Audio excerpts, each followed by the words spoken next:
C'est aujourd'hui la journée mondiale du cœur. En France, une femme meurt toutes les 7 minutes d'une maladie cardiovasculaire. 200 décès par jour, 73 000 par an. La mortalité cardiovasculaire des femmes est 2 fois supérieure à celle des hommes. Bonsoir Yasmina Katou. Bonsoir Pierre, bonsoir à tous. Et pourtant, il suffirait de pas grand-chose pour éviter cela.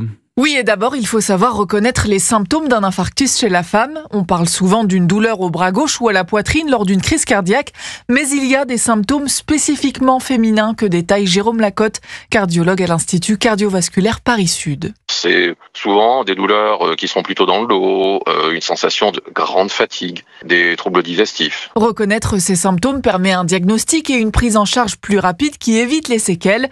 Par ailleurs, il faut agir en amont et consulter un cardiologue avant même l'apparition d'un problème. Il y a probablement 3 périodes dans la vie d'une femme. Et il faut savoir parler du cœur. C'est le début de la contraception. On sait qu'il y a des incidences entre la prise d'une contraception et des événements cardiovasculaires. La deuxième étape, c'est les grossesses. Et puis la troisième, la plus importante, c'est celle de la ménopause. C'est là où les oestrogènes protectrices vont disparaître. L'adoption d'une hygiène de vie saine avec une diminution de la consommation du tabac ou le contrôle du poids favoriserait aussi la baisse de la mortalité cardiovasculaire chez les femmes. Merci Yasmina Katou.